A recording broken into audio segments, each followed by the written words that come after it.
인류의 역사를 도구 기준으로 구분하면 석기, 청동기, 철기다. 혹자는 현대를 플라스틱기로 구분하기도 한다. 고로 우리 교과서의 첫 시작은 역사란 무엇인가에서 석기 시대로 이어진다. 만약 역사 구분하는 또 다른 흐름이 있다면 무엇일까? 바로 기록이 될 것이다. 기록이 도구와 더불이 가장 중요한 획인 이유가 있다. 인간의 역사는 기록과 획을 같이 한다.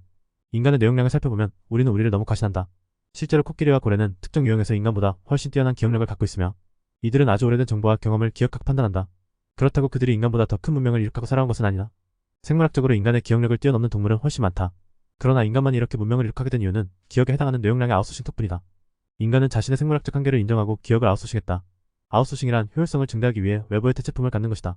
기억을 외부에 저장하는 혁명은 인지혁명과 닮았다. 인간의 특성인 상상력을 외부로 가져다 저장하고 다른 이의 뇌와 공유하고 정보를 이식하는 것이다. 쉽게 말해 휘발성 강한 임의의 정보가 휘발되지 않고 기록으로 남겨지며 그것이 종과 횡으로 퍼진다. 종은 시간이고 횡은 공간이다. 그렇게 시공간을 넘나드는 정보가 움직이면서 인간의 뇌는 인류라는 공유 뇌로 확장된다. 직렬로 연결된 정보들이 병렬 연결되면서 엄청난 시너지가 일어난다. 최초의 그들의 정보는 동굴 벽화로 발견된다. 그들은 동굴의 뭉툭한 돌로 흔적을 남겼다. 때로는 조금 평평한 돌 위에 뾰족한 돌을 긁어 흔적을 남겼다.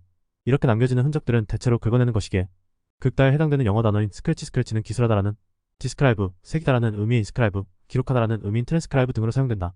이들이 기록하는 방식은 이처럼 긁어내는 방식이 최초다. 이어 인류는 딱딱한 돌이나 동굴이 아니라 물과 흙을 섞은 말랑한 점토 위에 기록하는 방법을 알아냈다. 마르지 않은 점토에 갈대를 찍거나 긁어내는 방식으로 기록은 발전한다. 이런 점토를 태블릿이라고 부른다. 이런 판때기는 이어 식탁의 테이블로 쓰여지기도 한다. 또한 소형신문인 타블로이드 태블로이드도 이와 원을 함께한다. 말랑거리는 태블릿 점토판은 기록하고 소장하기는 좋았으나 수정이 힘들고 그것을 휴대하기도 불편했다. 이에 더 가벼운 무언가를 찾던 인간이 찾은 것은 칵골문처럼 동물의 뼈를 이용하는 것이다. 다만 이것은 부피가 크고 구하기 어려웠다. 인류의 기억 보조 장치는 점차 가볍고 작아지기 시작했다. 이집트에서는 파피루스 도구가 쓰였다.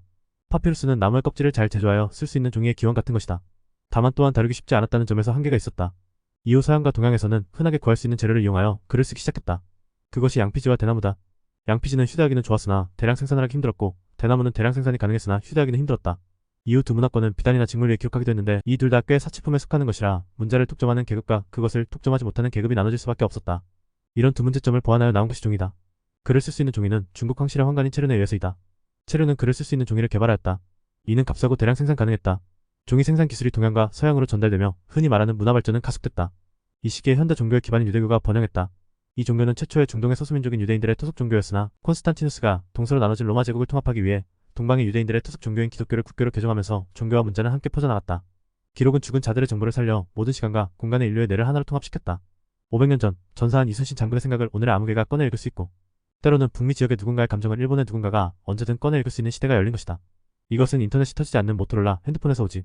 인터넷이 연결되는 아이폰 시리즈로 변경된 것과 다름없다. 따지고 보면 그렇다. 얼마 전에는 외장하드에 사진과 일기를 넣어뒀다. 그러나 그 뒤로는 클라우드에 저장해둔다. 지금은 블로그나 유튜브에 올린다.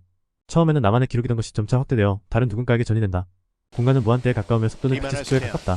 읽는 것은 그저 다운로드 받는 기능과 같다. 쓰는 것은 업로드하는 기능과 같다. 고로 읽고 쓰는 능력은 어느 한쪽으로 치우쳐 져서는 안 되는 능력이며 이 둘을 잘 이용하는 이들이 다른 문화권의 누군가와 잘 소통할 수 있다. 그것은 습관에서 시작한다. 지금의 메모는 종이 위에서 끝나지 않는다. 지금의 메모는 유튜브에 브이로그 형식으로 올라가고 신문의 컬럼으로 올라간다.